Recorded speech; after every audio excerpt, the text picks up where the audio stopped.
Do you like it ASMR?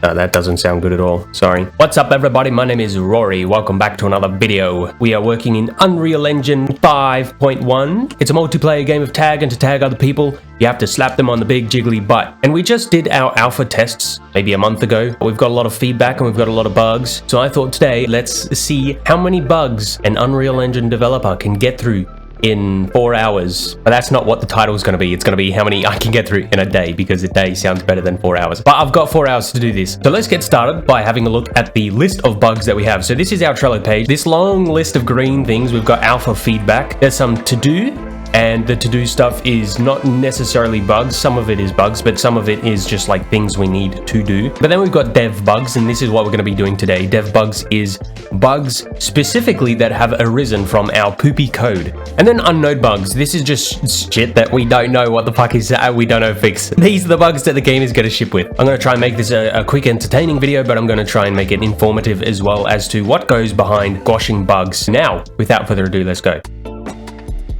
First bug here is default mic has no text in settings. Down here, input device, you can see the bug already. It's blank. Why is it blank? I don't know. If you click on the down arrow, you can see the options pop up, default device and microphone UMC mode. But we want default device to show up here. We don't want this to be blank, because if it's blank, we got some feedback on our alpha tests that some people didn't realize this was somewhere you can, like, an option to swap devices, because there was nothing there. That's understandable. So we want it to say default device if there is nothing there. I think I'm just going to brute force it.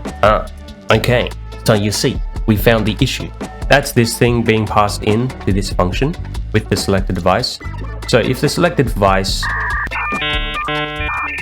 So here is where the issue lies. This is where I believe it lies. This is the third time I think that I thought I have found the solution. But this one, I'm confident maybe the solution. You can see here, it says set selected option as this selected device that goes right into the box. So this one here, set selected option, is basically what you see here. So if I unplug this, this is transparency. This is me not knowing that, I don't know what I'm doing, man. Okay, now it says default device, fixed, cool. So the reason it comes up blank, we set the selected option as your microphone. But if you've never played the game before, this is going to be blank because your selected device is just going to be blank. If this is empty, then the option is going to be default device. So this should work. If it's blank, it'll be default device. If it's not blank, it'll be your microphone. Default device, and then it's selected, cool. Then we've got my microphone. I don't know how long we've been going for, but that's one bug down. In spam emote. So twerking gives you points. If you're running around, you're playing a game of tag, running away from other taggers, if you stop to twerk, it'll give you some points because it's kind of like a risk. We saw in our alpha test, some people were doing this, twerking and walking, and it looks funny and it's fine. It doesn't break the logic. It's not like a cheese strat or anything, but it doesn't look great, and there should be maybe a cooldown on it. So here is our emote function. You want to toggle the emote. All of these things, if we're doing these, we don't want to emote. Then we emote or we don't emote, depending on, it's like a toggle. Create a new variable, emote cooldown. How long do we want the cooldown to be? Maybe like 0.5 seconds. Is this equal to the cooldown length? If it's not, we want to add, and then we also want to clamp this. We do the check first. So instead of just resetting the do once every time we're not emoting, we have to do this timer to be able to reset it. I think that's gonna work. Emote, very nice. Stop emote. Stop emoting. Stop emoting. I cannot spam it. And that timer is not running every 0.5 seconds. We're getting there. Stop emote. Fuck's sake, man. Why can't I stop emoting? What have I done? This is dumb. Okay, press it. It's because of the resets not resetting. Emote, stop. Emote, stop. So the timer is working. I can emote and I can stop emoting. That's like every 2 seconds. That's not good. Look at this goddamn spider web. I've ruined everything. Once again, I can spam emote. We're gonna do it. We're gonna do it. Don't worry. Fuck this shit, man.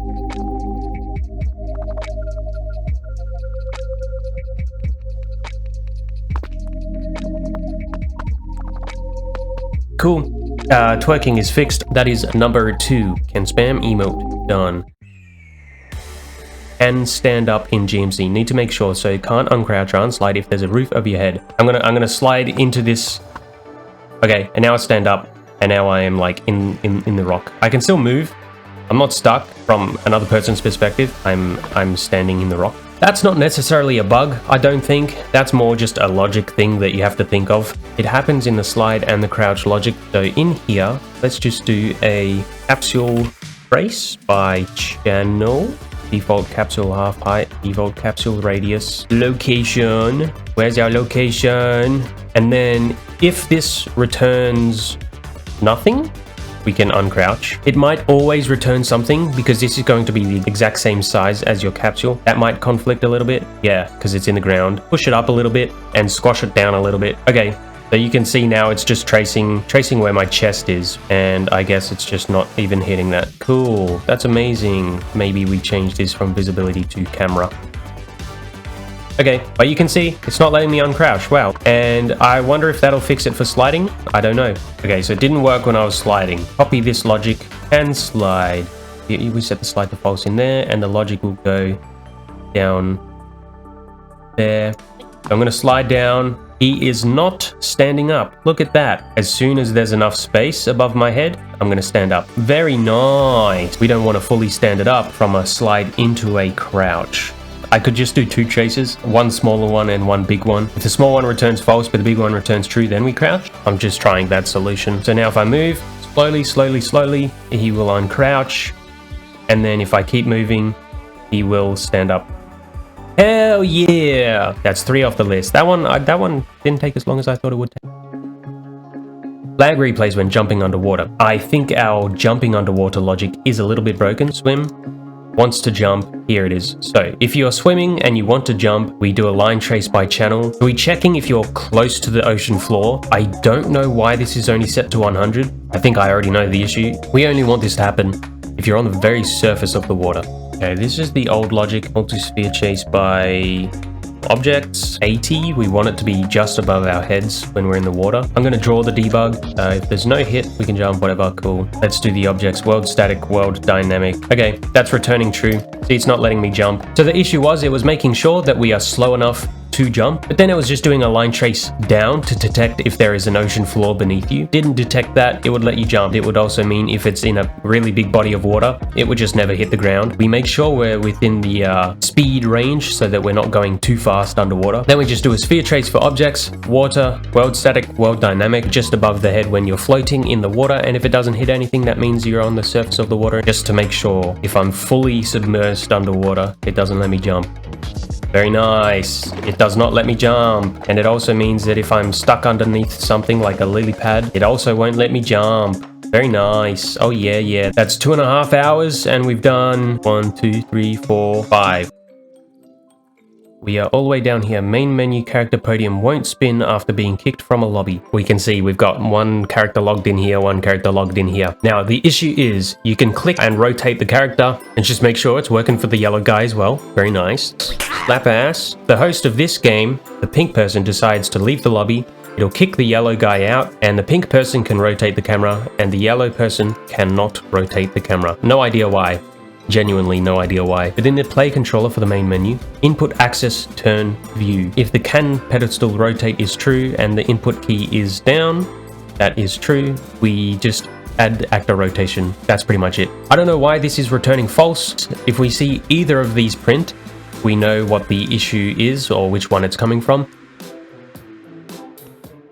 And this one is staying as false 1. So it's not registering the click, seems to be the issue. Perhaps the target is broken. This is such a janky way, but what if I get the actual character? This one over there, this one over there. We love messy blueprints, baby. You know what? It would be a lot easier if I just made it the same button as your slap. A game about slap and ass, you'd think it would be called slap, but I don't think it is. Why slap attack? I don't know. Or click. If click is true, it'll work. Sometimes you just gotta do the jank. Alright, we can click and we can rotate. I'm gonna leave the game, gonna get kicked, and we can rotate. Oh yeah, baby! Wait, what? It worked for a second. It worked! It rotated the game. Let me see if I can host a game. It's working, rotating. Ooh, ooh, so it's working now.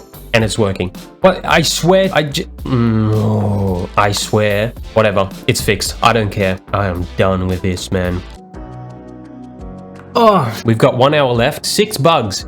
You guys think that's a lot? Tell me in the comments. Do you think 6 bugs for 3 hours is a lot? I think they're decent bugs, you know, they're real bugs. I'm not just making these bugs out of nowhere for the sake of the video. They are existing bugs. So the next one is, and hit climbable through object. I know exactly what that is because I made it and I ignored that bug when I was making it. So the new climb trace, I did logic where you can see I'm grabbing onto ledge, it's doing a trace above my head, it's hitting the wall saying I can't climb up. It's hard to see on this background. If I click forwards and it'll climb me up. Cool. Now the issue is if I want to grab onto this red bit here, I can do that. But I can also do that from over here. The new trace that the logic I implemented doesn't get blocked by certain objects like this big wall. So it's going to detect the red climbable object and it's just going to let me climb it. It'll happen to all of them. Inside here, we've got a big mess of stuff. This is the culprit here. New ledge traces. We do a sphere trace going forwards. We detect a ledge hang. Let's do another sphere trace down here. Let's just do camera. The start location is going to be the location of the climbable wall, and the end is going to be your character's location. Trace complex doesn't need to be complex. I want to do another bool and make sure this one returns false, because if this returns true, then there is something blocking us. I think it's just that we have to add. Let's have a look. Now you can see all of those there. There's something in the way. And now if I do it from forwards, it's also going to break. Even if I'm coming from forwards, is that at the very start of the trace, it's going into the rock a little bit. All we have to do is just push that a little bit away from the wall, get unit direction from the wall to our character. And if I make this 50, so now it's minusing in the wrong direction. That's okay. Negative 50. I don't really know what I'm doing when it comes to vector math. Maybe halve that from 50 to 25. We want it as close to the wall as we can get without hitting it. I think that's pretty good. I think that's pretty good. Then if we go from side on, it might, yeah, they all are hitting the rock. But once you come front on, it's just enough distance that it doesn't hit the rock. Very nice. Very nice. I'm happy with that. New climb trace, fixed. This last one, in race, spectators see 2 timers. Could be an easy fix. So the issue is when you become a spectator at the end of the race, spawn another HUD, widget spectator, that becomes the HUD. That is probably because once you finish the race, your current widget does not get destroyed. Let's make another function, player finished. So there's an event already for player finished, and that's in the game state. We want player finished. That new one, so now we've got 2 events called player finished. One's in the game state and one's in the player controller. And then I guess under this one, we can just remove from parent, destroy the widget. Countdown begins. So if I jump down, I win. I become a spectator and my HUD is still there. That's really amazing to see. Oh, that's on authority. Of course it's on authority. Player finished needs to happen on owning client. Load the race mode. There we go. Now the HUD is clean and the time is 3:55. I am stopping at 4 today. Within 4 hours, we got through the default mic having no text in the settings. That is fixed. You cannot spam emote anymore. Grapple doesn't end if you open a menu. That was already fixed. So now you can't stand up if you're crouched under something and you can't stand up if you're sliding under something. Jumping underwater is now fixed. The main menu podium won't spin after being kicked from a lobby. It now does. The new climb trace can hit objects through walls. That is now fixed. If you slide into water, you can jump underwater a lot more. That is now fixed because we redid the jumping. In race, spectators do not see 2 HUDs anymore. That is also fixed. The bugs we have left, those 4 are all lobby related. We're going to redo the whole lobby logic because it's a little bit broken at the moment. And the last 2 that we didn't do today, we need to test over the real network. Anyways, guys, that is the end of this video. I hope you liked it, but also informational, the process of fixing bugs through our game. On this YouTube channel, I have been posting devlogs. I'm trying to do 1 a month progress on this game, but this is just like a little side video not related to the devlogs. I don't know. If you like this video, please let me know. I might do another one with more bugs later. If you have any suggestions, please let me know in the comments below. I don't really have anything else to say other than wishlist our game on Steam and subscribe, and I love you very much. Okay dokie. Goodbye.